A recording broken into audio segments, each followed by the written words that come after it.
अस्सलामुअलैकुम, welcome to Naeem's virtual academy. Social studies class 7 unit number 2 चल रहा है, द कॉन्स्टिट्यूशन एंड सिटीज़नशिप, और उसका चैप्टर नंबर 1 है द कॉन्स्टिट्यूशन। आज हम पढ़ेंगे कॉन्स्टिट्यूशन के बारे में, कॉन्स्टिट्यूशन के फंक्शंस पढ़ेंगे, टाइप्स ऑफ कॉन्स्टिट्यूशंस पढ़ेंगे। चलिए स्टार्ट करते हैं। सबसे पहले the constitution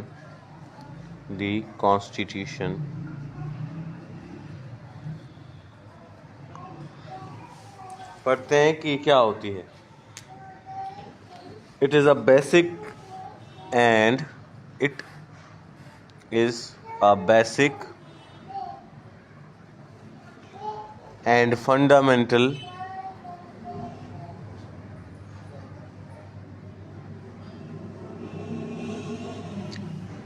law of a state. देखें, कभी कभी आप किसी के घर चले जाते हो ना, तो उनके घर के भी कुछ असूल होते हैं। कुछ लोगों के असूल ये होते हैं कि आप जैसे ही घर में दाखिल होंगे तो हॉल में या कमरों में दाखिल होने से पहले ही आपने अपने चप्पल जो हैं वो बाहर उतारने हैं। किसी के घर के असूल ये होते हैं कि वो जो है 2 बजे उठते हैं, सारा दिन जो है वो सोते हैं, तो उनके घर आप 11-12 बजे भी नहीं जा सकते। किसी के घर के असूल ये होते हैं कि उनके डेली का एक रूटीन बना होता है कि मंडे को ये चीज़ पकानी है, ट्यूसडे को ये चीज़ पकानी है। किसी के घर के असूल ये होते हैं कि जब हमारे पास शादी होगी किसी की, तो जो पैसे रखने के लिए लोग आते हैं कि भाई ये हमारी तरफ से लिखवाने आते हैं ना, जब आप शादी पे जाते हो तो पैसे लिखवाते हो, तो किसी का असूल होता है कि हमने नहीं लिखने, पैसे किसी से नहीं लेने। तो हर किसी के अपने एक असूल होते हैं। तो इसी तरीके से किसी आप शहर में रहते हो, उसके भी उस एडमिनिस्ट्रेशन के अलग से असूल होते हैं। लेकिन एक पूरा कंट्री है, उसको चलाने के लिए रूल्स रेगुलेशन की, असूलों की, लाज की ज़रूरत पड़ती है। तो वो लाज जो हैं वो पहले से ही लिखे हुए होते हैं। मिसाल के तौर पे एक बंदा है, वो किसी की मोटरसाइकिल चोरी करके चला जाता है, बाद में वो पकड़ा जाता है। अब उसको क्या सज़ा दी जाए? वो उससे मोटरसाइकिल वापस ली जाए, या उसको कहा जाए नई मोटरसाइकिल लेकर दो, या उसको 5 साल की सज़ा दी जाए? ये मैं नहीं डिसाइड कर सकता, आप नहीं डिसाइड कर सकते, एक पुलिस वाला नहीं डिसाइड कर सकता। ये आपके कॉन्स्टिट्यूशन में लिखा हुआ है कि चोरी की क्या सज़ा है। फिर जज जो होते हैं वो कॉन्स्टिट्यूशन के हिसाब से किसी को सज़ा सुनाते हैं। ठीक है जी। तो कॉन्स्टिट्यूशन हमारे लॉज को कहा जाता है, हमारे स्टेट के, हमारे कंट्री के लॉज को कहा जाता है। ठीक है जी। It sets out how the state will be organised. It sets out how the state will be organised, कि कैसे एक स्टेट को ऑर्गेनाइज किया जाए, कैसे चलाया जाए। ठीक है जी। It is a body of rules, it is a body of rules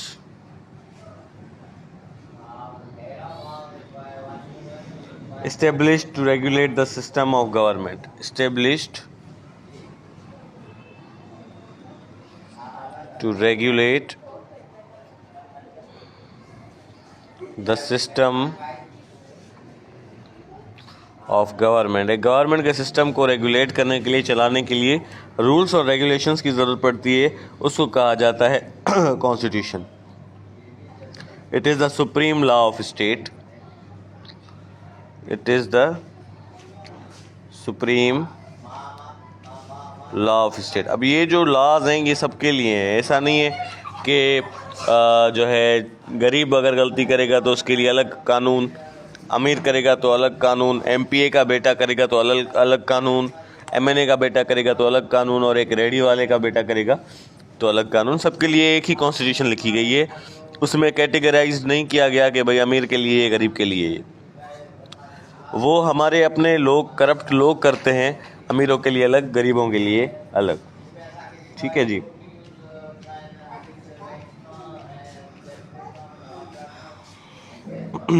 अच्छा, इसके अंदर जो है powers and functions powers and functions of the government भी लिखे हुए हैं कि भाई एक प्राइम मिनिस्टर है, उसकी क्या पावर्स हैं, एक एमएनए उसकी क्या पावर्स हैं। आज तो एमएनए आता है, लोगों को कत्ल करके चला जाता है, फिर भी उससे कोई पूछने वाला नहीं है। क्या ये पावर्स हैं उसको? एक वकील की क्या पावर है, एक जज की क्या पावर है, एक एमएनए की क्या पावर है, वो सारी चीज़ें कॉन्स्टिट्यूशन में लिखी हुई है। मसला ये हम कॉन्स्टिट्यूशन को पढ़ते ही नहीं है कि हमें पता हो। ठीक है जी।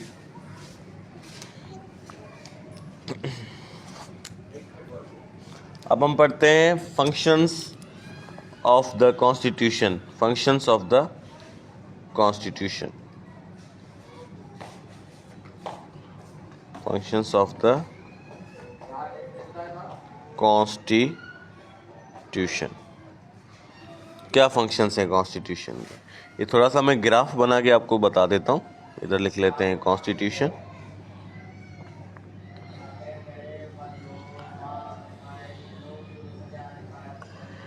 ठीक है। अब इसके जो फंक्शंस हैं वो मैं इन डब्बों में आपको लिख के बताता हूँ। थोड़ा सा मोटे करने पड़ेंगे।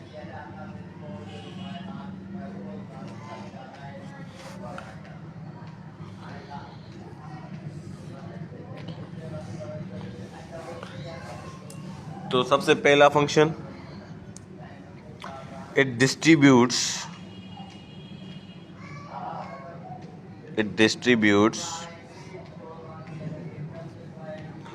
powers between federal and provincial governments। एक देखें, प्रोविंशियल गवर्नमेंट होती है, एक फेडरल गवर्नमेंट होती है। तो प्रोविंशियल गवर्नमेंट में हमारी सिंध गवर्नमेंट, पंजाब गवर्नमेंट, बलूचिस्तान के पीके, इनकी प्रोविंस की गवर्नमेंट्स हो गई। इनके इख्तियार इनके चीफ मिनिस्टर को होता है, गवर्नर को होता है कि देखिए एक सूबाई चीज़ होती है ना। अब एजुकेशन है, वो एक सूबे के अंदर उनके जो है मामलात तय हो सकते हैं, लेकिन अगर ऐसे मामलात हैं जो पूरे कंट्री को जो है वो देखना है, जैसे वापडा है, जैसे FIA है, ये फेडरल इदारे हैं ना, तो इनके पावर्स किसके पास होते हैं? फेडरल गवर्नमेंट के पास होते हैं। अब फेडरल गवर्नमेंट पूरे मुल्क के लिए एक ही होती है और प्रोविंशियल गवर्नमेंट हर सूबों के लिए अलग होती है। तो ये पावर्स को डिस्ट्रीब्यूट करता है कि भाई फेडरल गवर्नमेंट के ये पावर्स हैं और प्रोविंशियल गवर्नमेंट के ये पावर्स हैं। ठीक है। दूसरा, it provides rules that govern the political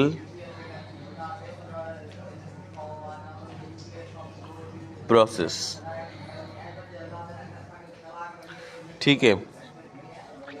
ये रूल्स देता है जिससे हम अपने पॉलिटिकल प्रोसेस को चलाते हैं, सियासत को चलाते हैं।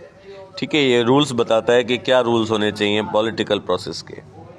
जैसे इलेक्शन है, इलेक्शन के क्या रूल्स होने चाहिए? भाई ये रूल्स होने चाहिए कि सबके लिए लेवल प्लेइंग फील्ड हो, सारी पार्टीज़ बराबर हों, कोई किसी से जो है गवर्नमेंट किसी का साथ ना दे, न्यूट्रल रहे, जो वोट डालने आए हो उनकी प्राइवेसी सेफ हो।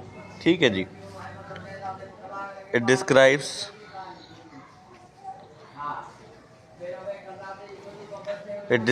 द रिलेशनशिप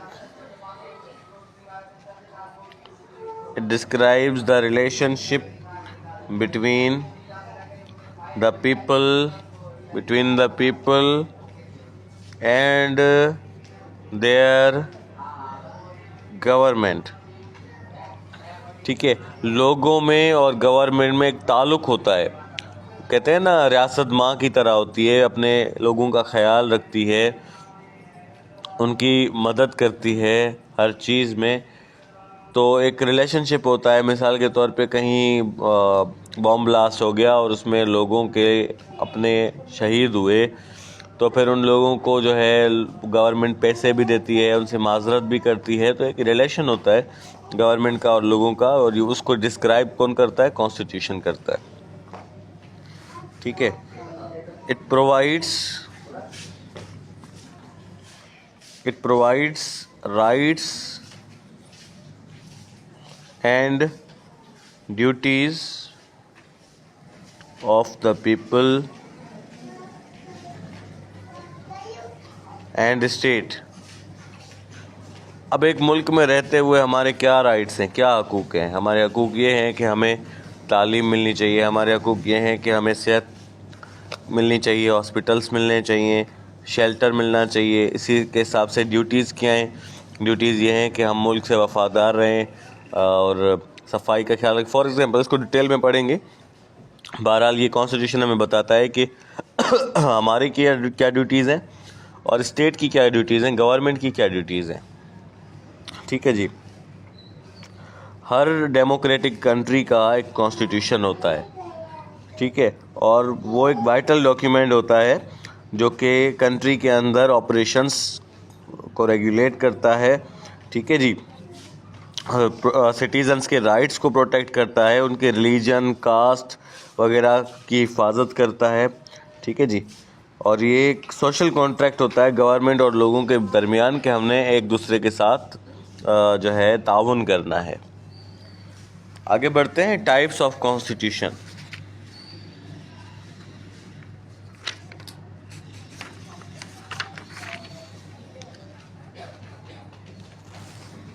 ठीक है, टाइप्स ऑफ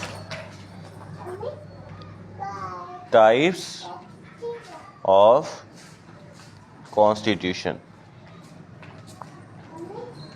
कॉन्स्टिट्यूशंस की टाइप होती है, ठीक है, काफ़ी टाइप्स होती हैं, लेकिन आज हम जो है वो रिटन, ठीक है, एक होती है रिटन कॉन्स्टिट्यूशन,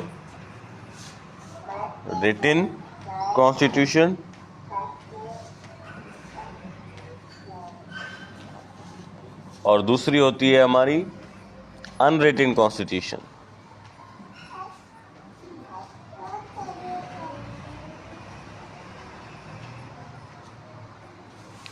ठीक है, काफ़ी टाइप्स होती हैं। आज हम पढ़ेंगे दो टाइप्स, एक रिटन कॉन्स्टिट्यूशन और दूसरी जो है वो अनरिटन कॉन्स्टिट्यूशन। ठीक है, अच्छा, सबसे पहले पढ़ते हैं रिटन कॉन्स्टिट्यूशन। ये थोड़ा सा मैं इस तरीके से एक ग्राफ बना लेता हूँ जिसके अंदर हम एक पॉइंट रिटन कॉन्स्टिट्यूशन का लिखेंगे, ठीक है, यहीं से बना लेते हैं, और दूसरा जो है हम इधर अनरिटन कॉन्स्टिट्यूशन का पॉइंट्स लिखेंगे।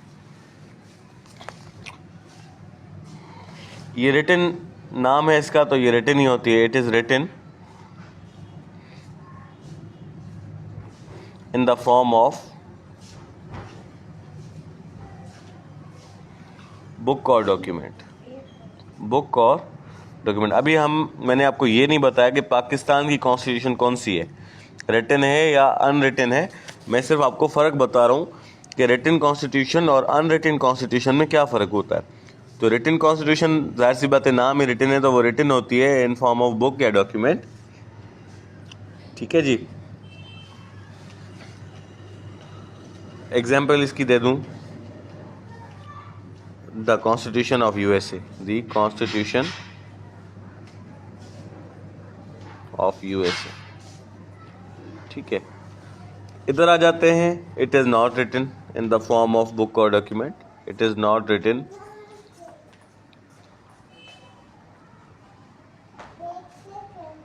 in the form of book or document।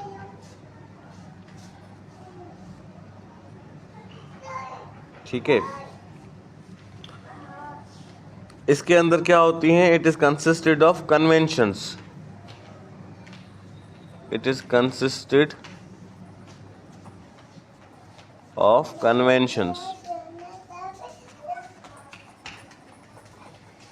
For example,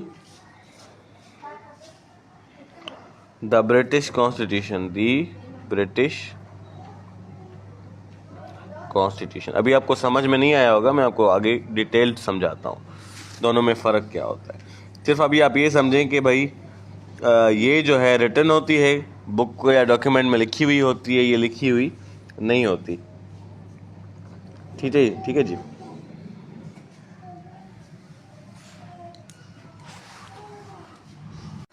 जी, तो ये जो अनरिटन कॉन्स्टिट्यूशन है ना, इसको मैं थोड़ा सा आपको बताऊं कि ये ज़्यादातर होती है जहाँ पे बादशाहत होती है ना। अब यहाँ हमारे पास जो है जो रिटन कॉन्स्टिट्यूशन है, या अमेरिका में बादशाहत नहीं है, यहाँ पे पार्लियामेंट्री सिस्टम है, यहाँ पे इलेक्शंस होती हैं, डेमोक्रेसी होती है। यहाँ पे जो है ना बादशाहत होती है। अब बादशाहत के अंदर क्या होता है कि ये it is consisted of conventions. अब मैंने कन्वेंशन की मीनिंग यहाँ पे लिख दी कि गैदरिंग और मीटिंग होती है, उसमें रूल्स डिसाइड होते हैं। अच्छा, यहाँ पे क्या होता है, ये पार्लियामेंट सुप्रीम होती है। अब देखो बादशाह है ना, बादशाह है, उसके वजीर हैं, वो सुप्रीम हो गए यहाँ पे।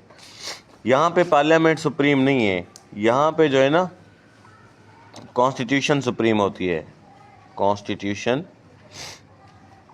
इज सुप्रीम, यानी यहाँ पे जो रूल्स में लिखा होगा वही होगा। यहाँ पे रूल्स लिखे हुए नहीं होते, यहाँ टाइम टू टाइम, मैंने यहाँ पे लिखा है देखें, laws being added over time over a long period. यहाँ पे आप कानून ऐड करते जाते हो, फिर वो कानून वो सेव कर लेते हैं, लिख लेते हैं, फिर उन्हीं पे काम होता है। यहाँ पे शुरू से जो एक चीज़ लिखी हुई है वही चल रही होती है। यहाँ पे का रूल्स को ऐड किया जाता है, रिमूव किया जाता है, ठीक है। ये जो होती है ना, रिजिड होती है नेचर में, रिजिड इन नेचर, यानी सख्त होती है नेचर में, जो कानून में है वही है। और ये जो है फ्लेक्सिबल होती है, ठीक है। इसमें जो है आप चेंजिंग कर सकते हो, कुछ भी ऐड कर सकते हो, कुछ भी रिमूव कर सकते हो, ये चेंज नहीं होती। ये चेंज करने के लिए बहुत ही ज़्यादा जो है पार्लियामेंट्री मीटिंग्स होती हैं, उसमें अपोजिशन प्रीपोजिशन दोनों राज़ी हों, वोटिंग हो, तब जाके आप एक अमेंडमेंट कर सकते हो, चेंजिंग ला सकते हो। इतनी आसान नहीं होती। इसमें जो किंग होता है वो हुक्म दे दे, वैसा हो जाता है, ठीक है। तो इसको थोड़ा सा मैं दोबारा आपको बता देता हूँ कि it is not written in the form of book और डॉक्यूमेंट। ये बुक या डॉक्यूमेंट की सूरत में नहीं लिखी हुई होती। इसके अंदर कन्वेंशंस होते हैं, मीटिंग्स होती हैं, और फिर इसके अंदर जो जुडिशरी होती है वो फैसले लेती है। पार्लियामेंट इसके अंदर सुप्रीम होती है। लॉज जो है, कानून, इसके अंदर आप ओवर टाइम ऐड करते जाते हो। यहाँ पे जो जुडिशरी होती है उसके लिमिटेड पावर्स होते हैं। यहाँ पे जो जुडिशरी है वो सुप्रीम होती है, वो कुछ भी कर सकती है, वज़ीर आज़म को उतार सकती है, कुछ भी कर सकती है। यहाँ पे नहीं कर सकती। यहाँ पे जो किंग होता है, प्राइम मिनिस्टर होता है, उनको जो है वो होते हैं पावर्स, ठीक है। ये जो है ना, ये डेफिनेट होती है, ठीक है जी। और इसी को देख के जो है गवर्नमेंट को एक्सरसाइज किया जाता है, चलाया जाता है। और ये बस आप समझ लें कि बादशाह के अंदर जो बादशाह कहेगा, जो उसके वज़ीर कहेंगे, वैसा होता है। और फिर आप रूल्स रेगुलेशंस को इसके अंदर चेंज कर सकते हो। ये ज़्यादातर डेमोक्रेसी में आपकी यूज़ होती है रिटन, और अनरिटन जो है वो आपकी मोनार्की में यूज़ होती है। अब थोड़े से स्ट्रेंथ और वीकनेसेस आपको बता देते हैं दोनों के, ठीक है। रिटन कॉन्स्टिट्यूशन के मैं आपको बताता हूँ स्ट्रेंथ्स और वीकनेस। स्ट्रेंथ, क्योंकि पाकिस्तान के अंदर भी रिटन कॉन्स्टिट्यूशन है, तो इसलिए हम ज़्यादा इस पर फोकस करेंगे। ये मैंने आपको बता दिया होता क्या है, अब इस पर हम ज़्यादा फोकस करेंगे। स्ट्रेंथ्स एंड weaknesses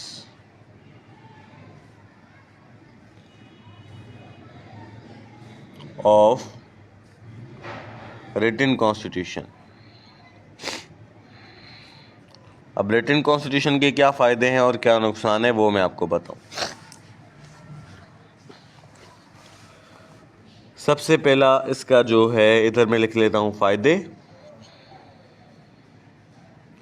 और यहाँ पे हम लिख लेते हैं इसके वीकनेस, ठीक है। तो सबसे पहला इसका जो फ़ायदा है कि इट इज़ वेरी क्लियर। एक आम बंदा भी इसको पढ़ के और फिर बता सकता है, भाई ये तो कानून में है ही नहीं है, आप मेरे साथ कैसे कर रहे हो। तो वेरी क्लियर है, ठीक है जी। फ्री फ्रॉम डाउट्स है, कोई इसमें डाउट नहीं है। अब अमल होता नहीं होता ये अलग एक बात है, लेकिन इसमें कोई डाउट नहीं है। ठीक है जी। ये एम्फेसाइज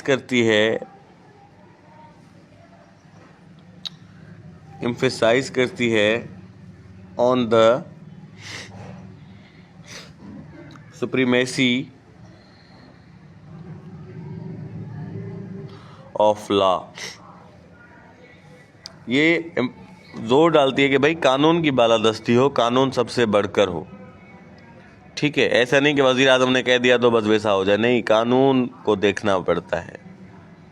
अब वज़ीर आज़म कह दे कि भाई मेरा जो अपोजिशन लीडर है, मेरा जो अगेंस्ट एक लीडर है, उसको फांसी पे चढ़ा दो, तो चढ़ा देंगे? ऐसा नहीं होता। यहाँ अगर किंग कहे ना इसको फांसी पे चढ़ा दो, कोई पूछेगा भी नहीं, चढ़ा देंगे। ठीक है। It protects the fundamental rights. It protects the fundamental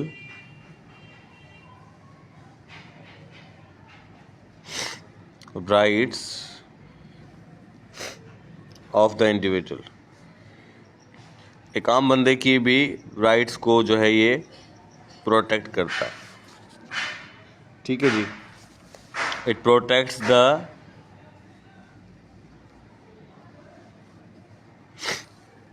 rights of minorities या इंटरेस्ट ऑफ मिनॉरिटीज़। हमारे पास जो मिनॉरिटीज़ हैं उनके भी राइट्स हैं, उनको भी प्रोटेक्ट किया जाता है, उनके इंटरेस्ट को भी देखा जाता है। ठीक है जी। The ruler can not exercise power, the ruler या government can not exercise powers arbitrarily। यानी जो रूलर है वो ज़बरदस्ती नहीं कर सकता किसी के साथ कि भाई ऐसा कर दो, मैंने अभी आपको जैसे समझाया। उसको कॉन्स्टिट्यूशन के हिसाब से चलना पड़ता है। अब इसकी कुछ वीकनेस भी हैं। वो क्या है? It can not be changed. It can not be changed. ये चेंज नहीं होती। और मॉडिफाई भी नहीं होती। ठीक है। It can cause frustration. It can cause frustration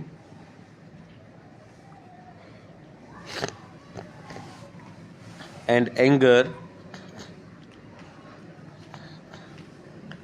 among people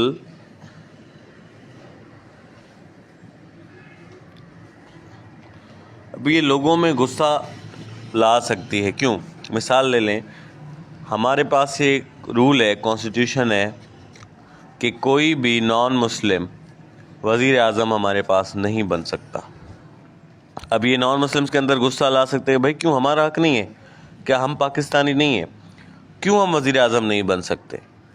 तो ये चेंज भी नहीं होता, तो ये फ्रस्ट्रेशन और एंगर ला सकती है लोगों के अंदर। ठीक है जी। क्योंकि ये चेंज नहीं होती according to the needs of society, कि नीड्स ऑफ सोसाइटी के हिसाब से हम इसको चेंज कर लें, नहीं होती। ठीक है जी। इससे क्या होता है कि इम्पोर्टेंस ऑफ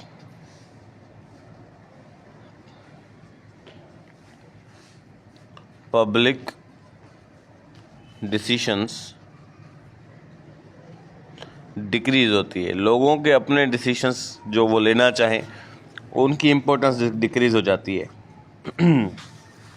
ठीक है ना। तो ये डिफरेंस हो गया आपका रिटन और अनरिटन कॉन्स्टिट्यूशन में। अगले लेक्चर में इंशाल्लाह जो है हम features components of constitution of Islamic Republic of Pakistan, यानी पाकिस्तान का जो आइन है, पाकिस्तान का जो कॉन्स्टिट्यूशन है, उसके बारे में हम इंशाल्लाह पढ़ेंगे। Thank you.